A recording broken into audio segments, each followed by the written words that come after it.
minds that plot destruction, sorcerer of death's construction. Oh, Lord, yeah.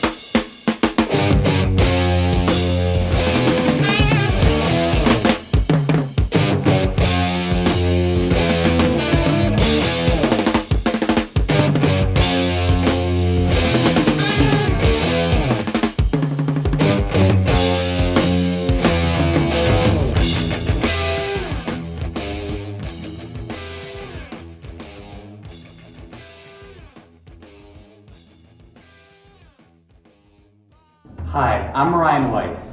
Welcome to Evil Minds. In this series, we will expose the minds of the most evil and sinister people in history.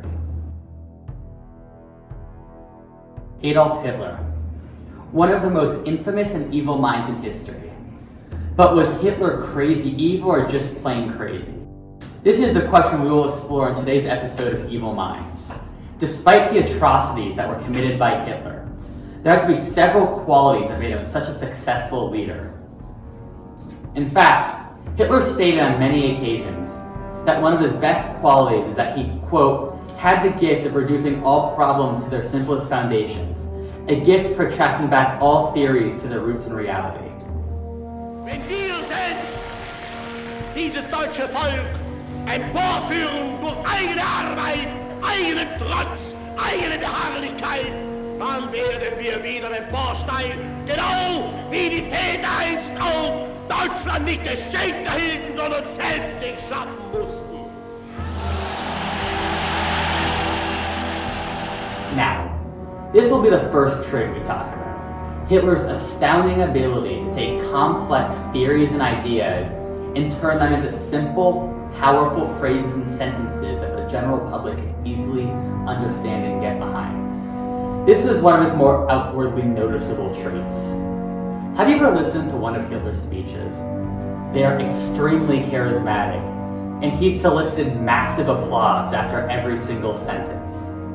Weit für richtig hältst, ob du glaubst, dass ich fleißig gewesen bin, dass ich gearbeitet habe, dass ich mich in diesen Jahren für dich eingesetzt habe, dass ich anständig meine Zeit verwendet habe im Dienste meines Volkes.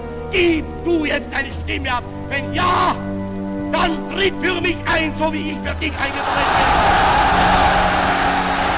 bin. Hitler's charisma was probably one of the most important traits he had. Now, Hitler didn't promise normal things like tax cuts or better healthcare like a normal politician. He was an almost godlike character to the German people who offered almost spiritual goals of salvation and redemption, which is what the German people craved. But that's not all. Hitler also had laser focus and an uncanny ability to get things done. He was always known for his quick decision-making abilities and his ability to work for hours on end without breaks. This in part is what made him such a strong leader. Hitler was also known to put on a convincing facade of compassion, understanding, and a tolerance towards people's weakness. For example, Hitler would never eat until his entire staff has been served first. And if someone served him first, he would get up and bring his plate to one of his lowly servants. Even more surprisingly, Hitler, according to his staff and people close to him, was a beacon of kindliness and generosity, a far cry of what we know him as today. Like any great leader, Hitler displayed extraordinary courage and determination. Despite how truly vile his ideas were, he believed that what he was doing was the right thing for his country, and he would stop at nothing to reach his goal, even if that meant putting himself at risk. Hitler also had impeccable attention to detail and a tremendous memory. For example, he was able to recall the stats of every ship in the British Navy and how many crew members were on each ship. Hitler obviously had many qualities that made him such a great and powerful leader. But there has to be something seriously wrong with a person's mind in order for them to commit such atrocities. For starters, Hitler was a pathological narcissist. This was mostly because he was trying to counteract the feelings of inferiority he received from his highly abusive father. Also, because of his abusive father, he had extreme feelings of helplessness throughout his life. This is why later in life he became so desperate to obtain power. In his case, it was political, to compensate for the wounds left by his father many years prior. Hitler also suffered from severe anxiety. This is what led to many destructive behaviors as he rose to power and beyond. Hitler also suffered from what his doctor called anger attacks. According to modern psychologists, this is because when he was a child, he resonated more with his mother.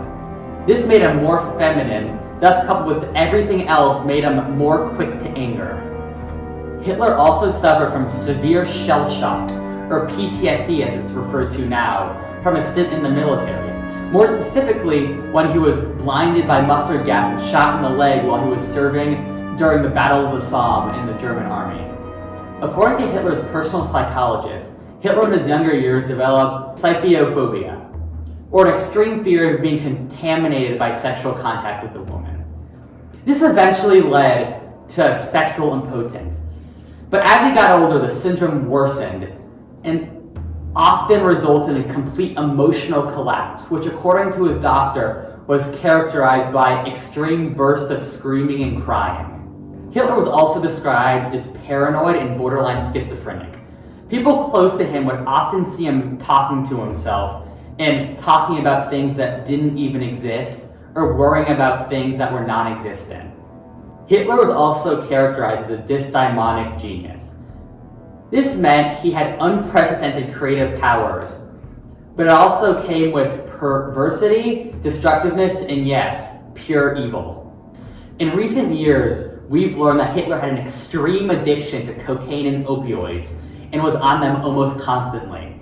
And as the war went on, he became increasingly dependent on them. This fueled his other mental diseases and made them increasingly more severe. So, we can conclude that Hitler's rise to power and subsequent atrocities he committed were a result of his powerful leading abilities, his severe mental illnesses, and his pure hatred towards the world.